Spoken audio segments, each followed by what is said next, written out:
Inside the Ropes, taking you behind the scenes of tournament preparation.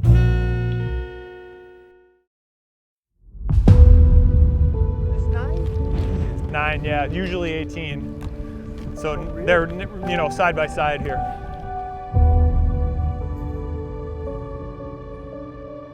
Yeah, well, when this course was built, it was really wide open here, and then the woods were down there. And those woods were thicker than they used to be. There was a lot of trees that came out of that kind of south end, lower end of the course there. When they really did a great job when they redid the greens in 2010 of really clearing them out and getting. They did. Yeah, we have very few shade issues. So how far out is the approach? No. Right here. How'd you decide?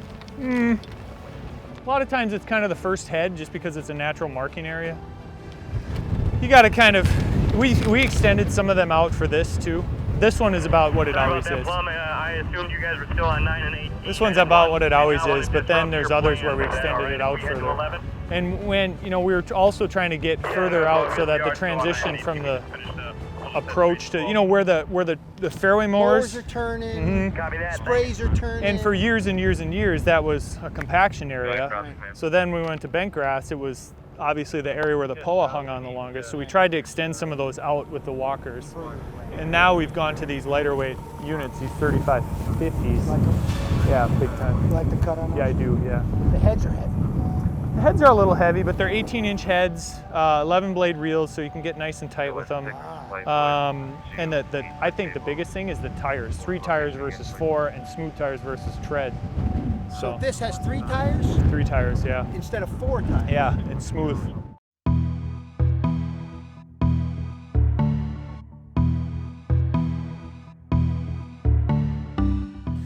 So they want us to talk about the rain. You want to talk about the rain for a second? We'll talk about the rain. How much rain did you get?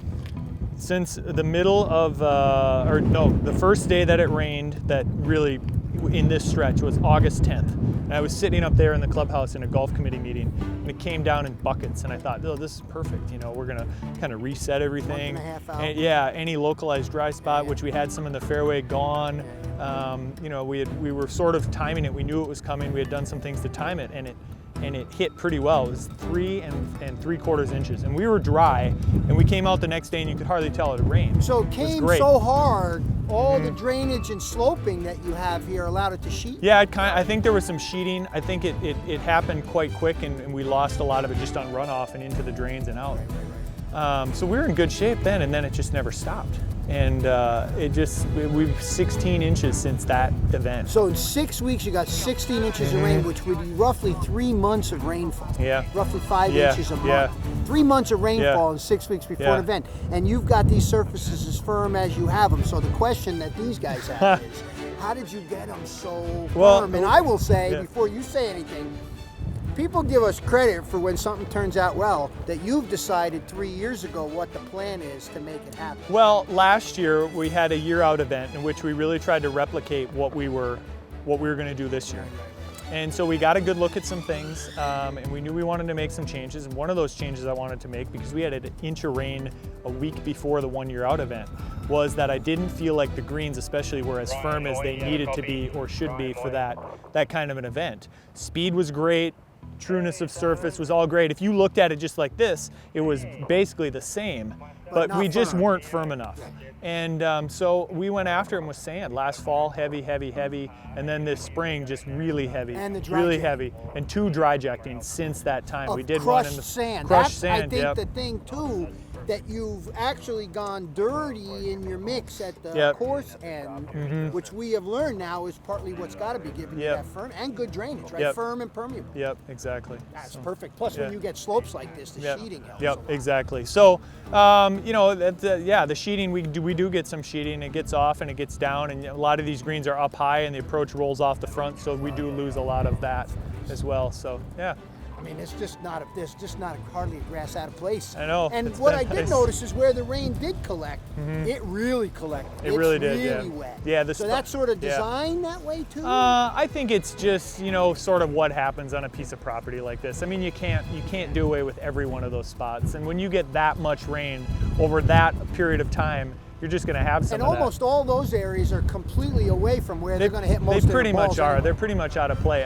Micah Woods did some interesting data research. He found a rain gauge here in Chaska that has the daily rainfall since May 1st of 1925.